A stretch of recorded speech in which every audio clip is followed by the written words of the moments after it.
All right, we're going to take a look now at this map. We're in part 3, map analysis. You're going to look at this image below and you're going to answer the questions that go with it.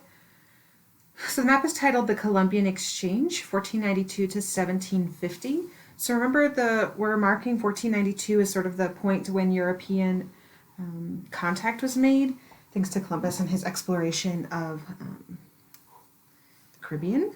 So we see here the Columbian Exchange is basically this exchange or trading of goods back and forth across the Atlantic. So we see in North America, we have things going like squash, pumpkins, turkeys, peanuts, potatoes, tomatoes, corn, etc., peppers, tobacco, pineapples, cacao, beans, vanilla. Those are going to Europe and then on to other regions that Europe is trading with. And then coming back from Europe, we'll start with the nice stuff and then work our way backwards. Onions, citrus fruit, olives, grapes, turnips, coffee beans, bananas, sugarcane, peaches and pears, honey beans, grains that are wheat, rice, barley, oats, livestock, sheep, pigs, horses, and then of course diseases, smallpox, influenza, typhus, measles, malaria, diphtheria, whooping cough. These are all the things that are going to the United States from North America, from Europe, Africa, Asia, just kind of like all of that migration and trade from that side of the world, and then that like vice versa. So this concept is known as the Columbian Exchange. Later we'll start adding things in like slaves, which is not great, but definitely like something that will be actively traded back and forth across the sea. So the historical context.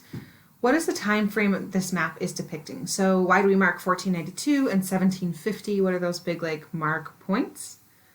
And then based on what we discussed earlier about 1492, why do you think it's important that this map shows this date range? Hint, hint, I've already mentioned it. Who is this for? What was the intended audience for this? Obviously this map was created and pulled from like a textbook, for instance, but like who do you think it was created for and why? Don't just say like students, but go a little bit further into it than that. What is the purpose of this map? And then further, like what is the purpose of the arrow pointing from North America to Europe? What is that trying to denote? Like what's happening, the arrow pointing from North America to Europe?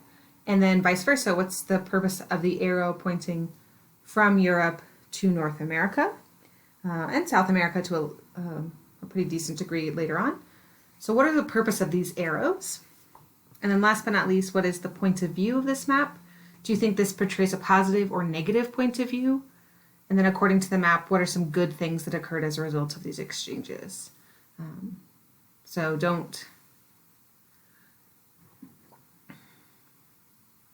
and then tied to that, what are some bad things? So like the first question is asking what are good things that can happen as a result of these exchanges, and then what are the bad things that can happen as a result of these exchanges?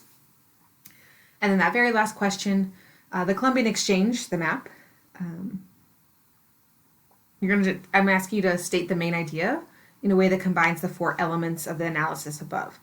So you're going to talk about point of view, and you're going to talk about intended audience and the purpose and the historical context, kind of all wrapped up in one statement. So I gave you a sentence starter here.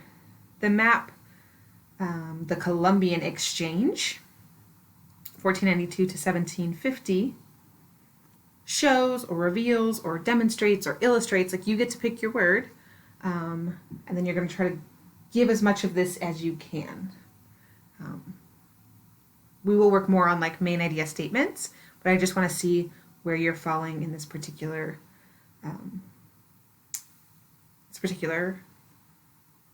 ask. This last section I'm going to make another video for. It's the stretch it. It is an optional portion, but it will better help you understand tomorrow's lesson, and so I highly encourage you either to follow along with me reading it or to read it on yourself, reading and annotating to the best of your ability. You're annotating for understanding.